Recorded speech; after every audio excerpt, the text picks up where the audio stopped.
A female victim suffered what sounds like a life threatening assault at the hotel at the Shooting Star Casino in Mahnomen. Jesse Paul Stilke of Waubun, Minnesota, has been charged with felony first degree assault, great bodily harm. This happened June 8th, reading in part from the statement of probable cause with the names of officers and witnesses omitted.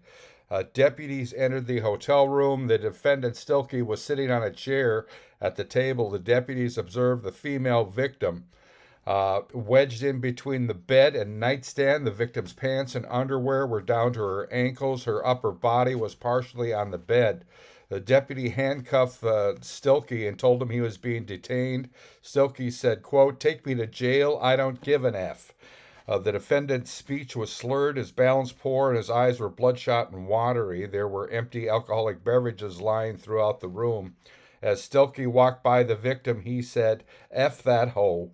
Law enforcement returned to the room, and the victim had remained in the same position she was found in. The deputy noticed the bed was saturated in an unknown substance. The victim's pants, shirt, and hair were also wet. The victim could not communicate.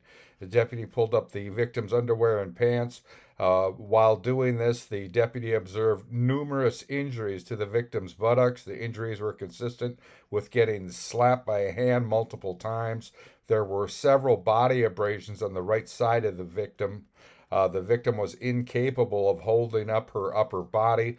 When the deputy pulled up the victim's clothing, the victim's head went face down into the bed, and she began vomiting. The deputy observed a purse and cell phone on the bed. That was cell phone broken in half and shattered. There appeared to be blood on the pillowcases. There appeared to be blood splattered on the wall. The deputy's interaction with the victim showed significant bruising, and injuries began becoming visible on the victim's arms and head. When the victim was placed on the gurney, the victim had a large hematoma forming on the right side of her head, the size of a baseball. Her right ear was swollen and turning black and blue. Her right eye was injured. A portion of the victim's left arm was swollen and bruised. There were bloody scratches. Her right arm also had multiple bruises. Unquote. That was from the statement of probable cause. Court records go on to say the victim was unable to answer any questions and taken to the hospital. Again, Jesse Paul Stilke of Waubun charged with first-degree assault, great bodily harm. I'm Neil Carlson reporting for iNewZ.TV.